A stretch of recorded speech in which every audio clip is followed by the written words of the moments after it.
Levítico, capítulo 5. Se alguém pecar porque, sendo testemunha de um fato que viu ou ficou sabendo, não quis revelar, mesmo sob ameaça de maldição, essa pessoa levará a sua iniquidade. Se alguém tocar em alguma coisa impura, como o cadáver de um animal impuro, seja de um animal selvagem, de um animal doméstico, ou de um animal que rasteja pelo chão, ainda que não se dê conta disso e se tornar impuro, então será culpado. Se tocar a impureza de uma pessoa, seja qual for a impureza com que se faça impuro, e não se der conta disso, mas ficar sabendo depois, será culpado. Se alguém jurar de forma precipitada, dizendo que vai fazer alguma coisa, má ou boa, seja o que for que alguém pronuncie de forma precipitada com juramento, e ele não se der conta disso, mas ficar sabendo depois, culpado será numa dessas coisas. Quem for culpado numa destas coisas, confessará aquilo em que pecou. Como sua oferta pela culpa, pelo pecado que cometeu, essa pessoa trará ao Senhor do gado miúdo uma cordeira ou uma cabrita como oferta pelo pecado. Assim, o sacerdote, por essa pessoa, fará expiação do seu pecado.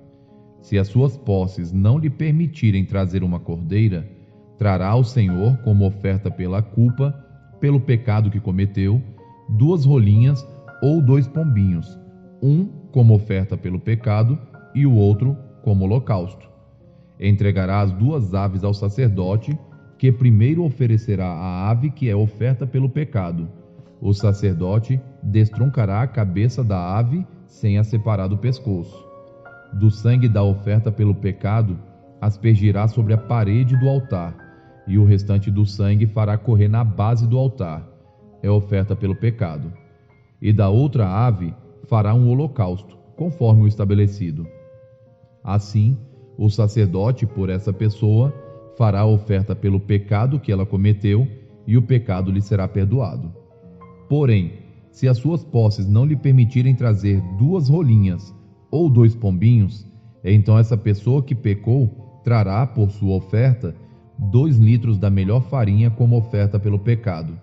Não derramará azeite sobre a farinha, nem lhe porá em cima incenso, pois é oferta pelo pecado. Entregará a oferta ao sacerdote, e o sacerdote pegará um punhado da farinha como porção memorial e a queimará sobre o altar, em cima das ofertas queimadas ao Senhor. É oferta pelo pecado. Assim, o sacerdote, por essa pessoa, fará oferta pelo pecado que cometeu em alguma dessas coisas, e o pecado lhe será perdoado. O restante da farinha será do sacerdote, como no caso da oferta de cereais. O Senhor disse a Moisés: se alguém cometer ofensa e pecar de forma involuntária nas coisas sagradas do Senhor, trará ao Senhor por oferta do rebanho um carneiro sem defeito, conforme a avaliação em prata, segundo o peso padrão do santuário, como oferta pela culpa.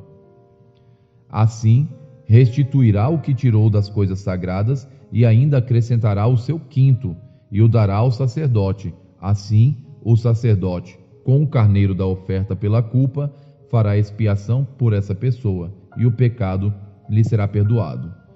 Se alguma pessoa pecar e fizer contra algum dos mandamentos do Senhor aquilo que não se deve fazer, ainda que não tenha se dado conta disso, será culpada mesmo assim e levará a sua iniquidade. E do rebanho trará o sacerdote um carneiro sem defeito, conforme a avaliação feita para oferta pela culpa, e o sacerdote, por essa pessoa, fará expiação no que se refere ao erro que, de forma involuntária, cometeu, e lhe será perdoado. É oferta pela culpa, pois certamente se tornou culpada diante do Senhor. Levítico, capítulo 6. O Senhor falou a Moisés, dizendo: se uma pessoa pecar e cometer ofensa contra o Senhor, negando ao seu próximo o que este lhe deu em depósito, ou como penhor, ou se roubar, ou se tiver usado de extorsão para com o seu próximo, ou se, tendo achado um objeto perdido, negar com falso juramento o que achou, ou fizer alguma outra coisa de todas em que se costuma pecar, será, pois, que, tendo pecado e ficado culpada, essa pessoa restituirá aquilo que roubou ou o que extorquiu, ou o depósito que lhe foi dado, ou o perdido que achou, ou tudo aquilo sobre que jurou falsamente. Restituirá por inteiro, e a isso ainda acrescentará a quinta parte. Entregará isso àquele a quem pertence no dia em que trouxer a oferta pela culpa. E, por sua oferta pela culpa, trará do rebanho ao Senhor um carneiro sem defeito, devidamente avaliado para a oferta pela culpa. Trará o carneiro ao sacerdote. E o sacerdote fará expiação por essa pessoa diante do Senhor, e ela será perdoada de qualquer dessas coisas que fez e que a tornou culpada.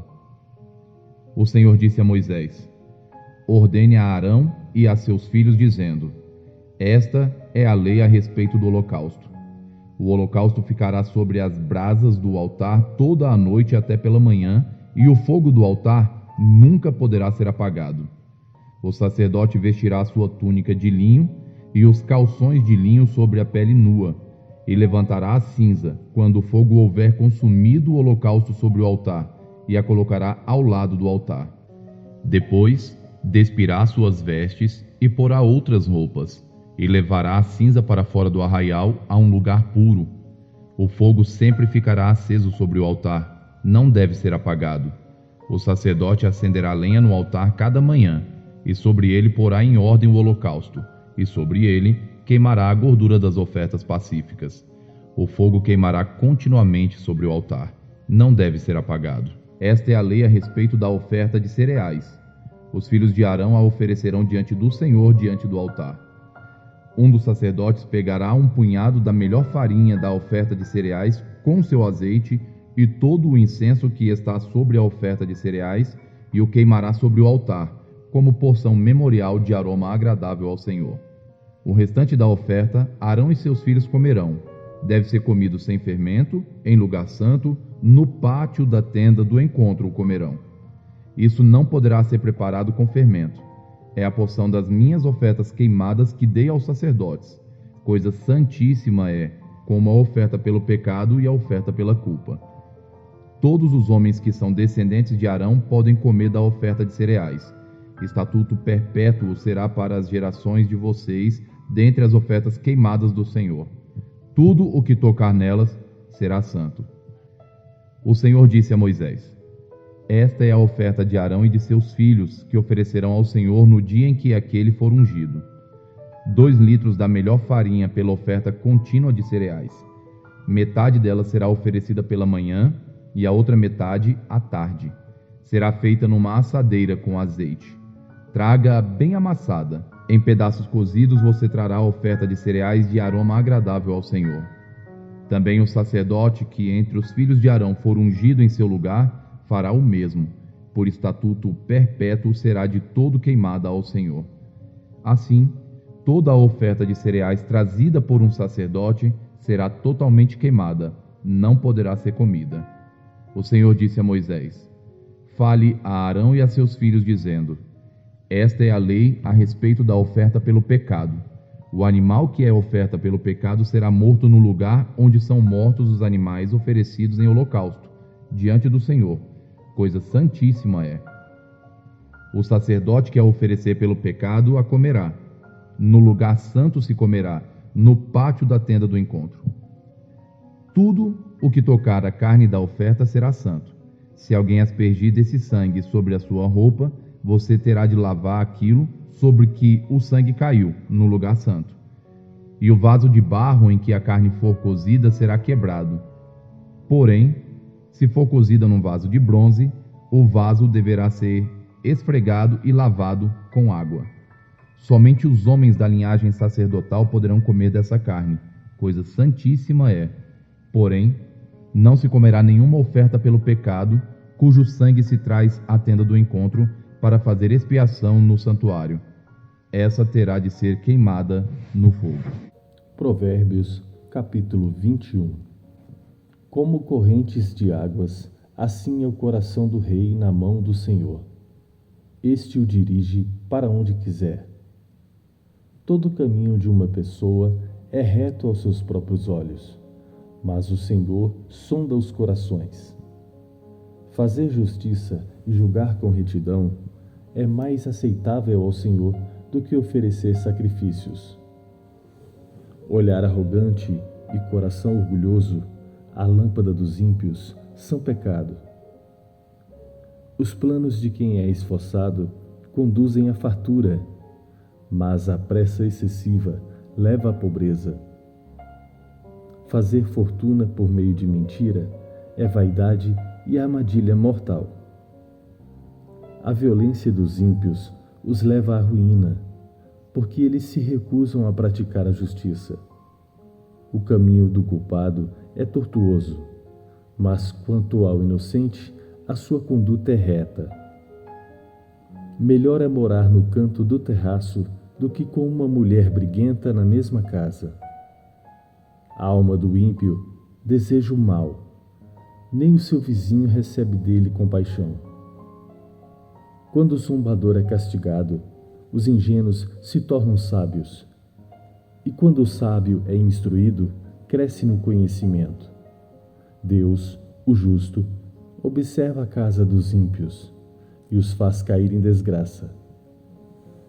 Quem tapa os ouvidos ao clamor do pobre, também clamará e não será ouvido.